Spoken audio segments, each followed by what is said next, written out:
Hey guys, the ban list is out, the updates are done, let's have a banhammer conversation.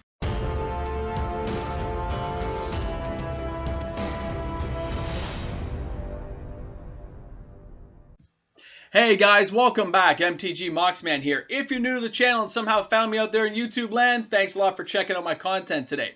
So we're going to have a discussion about the ban list and the things that have happened in the set. Most of the cards I do not care about. I don't follow all of it. I play a lot of kitchen table Magic myself, so I kind of tend to stick to things I know.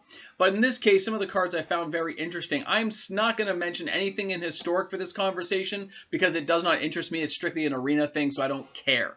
If you're a Historic fan, I'm not saying there's anything wrong or anything against Historic. Just in the context of the conversation I want to have, I don't care. Nothing personal. Alright guys, I just want to show you some cards here, make sure we understand what we're talking about. In Pioneer, we're talking about Balsadite Spy. Pioneer, we got Ferry the Time Reveler. Pioneer, we got Under City Informer. Look at this ban list, guys. Pioneer, Uru, Titan of Nature's Wrath. Pioneer, Wilderness Reclamation. Modern, of course, Field of the Dead. Mystic Sanctuary. Tibble's Trickery. We're going to talk about that one. Uro, Modern again. Uro, Titan Wrath. Now, Legacy. Akrom's Astral, yes, of course. Dreadhorde Arcanist, of course. Thief.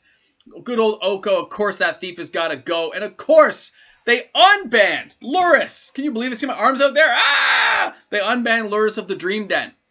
Now, guys, I didn't even know Lurrus. I mean, I get he's a powerful card. It can be used, especially manipulated, but I didn't realize he was even banned. That just shows how close of attention I was paying to this conversation up until the point where some of the cards caught my interest. I'm sorry, just the way it is. So, I thought it was interesting. The cards on this list, since I don't play a lot of these formats all the time and I haven't been in a store to play with these people and have a great time, most of this has not come to my attention. I'll be like flat out. There are certain cards there that are on the list for a reason. Those are the ones I kind of want to focus on, okay? But the rest of those cards, like the Spy and stuff, they're kind of like 2-3 combos and stuff. Didn't realize they were like such a big deal because I hadn't been playing those formats. So I thought it was interesting. I'm like, oh, what is that one? And I had to read up and find up about it. And I'm like, okay, now I understand a little bit what's going on. So with the conversation I want to have, let's start out with Oko here. Our good old Thief of Crowns. Now, when Oko came out, I don't know why they R&D didn't catch all the amazing things Oko can do, like you see on the screen there. Oko is born to be abused. And the fact he's this powerful of a planeswalker and manipulate the game this way, I just don't see it. Like, he doesn't seem like the character who even have this much power and could do this many crazy things. So I just think the power context of the card doesn't really go along with what they were trying to create originally. Maybe if they just had him, you know, make 3/3 Elks and stuff, and maybe he can control things temporarily for a turn or two. Like, there was a way they could have done it. Now, of course, I own some of this card. He was great. We played with him. I used him up until the point they banned him in Arena, where it was funny. You're seeing everyone play him. He was just going back and forth. I played in stores with him a few times with some friends. It was a lot of fun, but he was a high manipulative card that people just played against each other with the exact same decks almost. So Oko had to go. Banning him in the other formats, of course, is just, it makes sense. So until at some point when the game catches up to where Oko can be brought back in, and don't be surprised if he comes back, guys. He will make his way back at some point just because of the fact that he's an awesome card, and they will do this whole power creep thing until things kind of average out is what I feel they do. So you're kind of like, but they're going to do it. So for all those of you who love that Oko was banned, enjoy it for now, because in a couple of years, don't be surprised if he finds his way back. And I wouldn't sell my copies if you paid too much money. Hold on to them. And our next card up is Tibble's Trickery. Now, we knew this guy was headed for Ban Town. Now, he's only banned in Modern right now. I don't like this card. I haven't liked it since I saw it in Arena. They made it, you know, put counter target spell instead of counter target opponent spell, which would have been a much more balanced take on a red counter spell. But the fact they did it this way just proves the point that they're just trying to do that power creep and move things up. And it just drives me insane. Now, I'm going to stop everything for a second, because one of my loyal viewers, Adam, you caught me in a rough cut. Thank you so much for catching that. I pulled it down with only about 40, 50 people viewing, where I sneezed. It was kind of like, I can't believe that just happened. And then my other cut started, and I don't know why I didn't edit that stuff out. So thank you so much, Adam, for being a team player and letting me know, because I had no idea. So all you guys out there who didn't see the rough cut of me sneezing, kind of going, I can't believe I did that when I was like 6 minutes into a video. Yeah, that's what happens sometimes. Thank you, Adam, for catching that. I appreciate it. Now back to Tibble. So Tibble, as you can see, guys, he's overpowered. He's going to get banned. His headstone is just going to stay rest in peace because he's already had time in the light, even on Arena, and we've seen what people can do. Imagine when you take time and you go to your LGS and you start seeing decks built on this guy. It's going to be insane.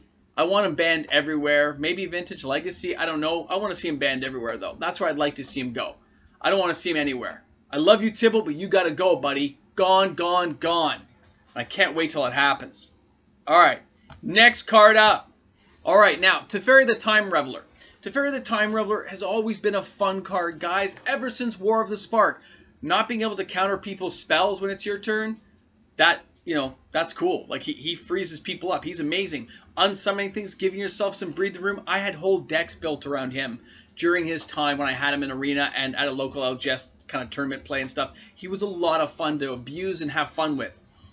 Is he overpowered? Yeah. Yeah, he's pretty overpowered. I mean, he can be knocked out all the time. People killed him on me all the time. But you got to afford a deck, so you just kept bringing him back. There's ways of recycling. There was ways of doing things to get him in. So, first time, I understand. They have to kick him out right now of, Pioneer right now. Hopefully, he'll see acceptance at some time in the future. Because we love us a Ferry Time Reveler. The man's a ninja. He deserves more respect than he gets. You know what I'm saying? So, Ferry, rest in peace for now. We hope to see you again soon. You look cool, buddy. I love Time. All right, our last card today, Uro.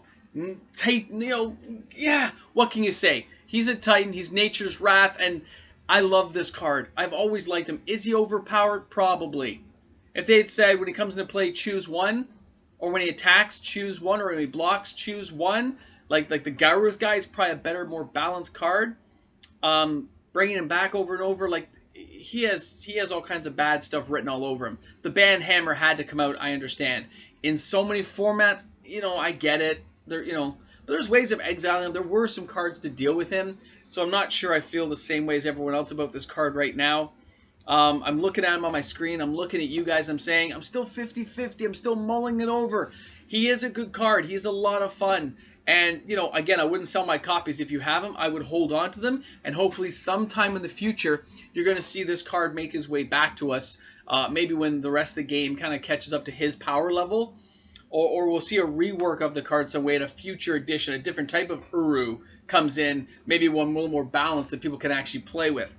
I don't know. I was a little iffy on this card. I've always liked him. But I knew I saw too many decks with him. So I guess, Wizards had to bring out the ban hammer and just slowly tap the nail in the coffin. And it was a brand new set. Come on, Theros was a great set. Good cards. And this is one of the best ones to chase in it.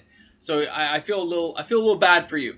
But not as bad as I feel for Omnath, who didn't even get to play in Zendikar Rising. They took him out before he even got to do anything. He went from suspended to banned. So, Uru, hopefully we see you again soon. I love that card. I liked playing with him. And hopefully he can come back at some later date in a different set format or crazy play. All right, guys, thank you so much. I hope you enjoyed. Make sure you put some comments in the comment section below. I love to see what you guys say, and have a great one. This is MTG Moxman. I look forward to seeing you guys all tomorrow. And thank you again, Adam. You rock, buddy.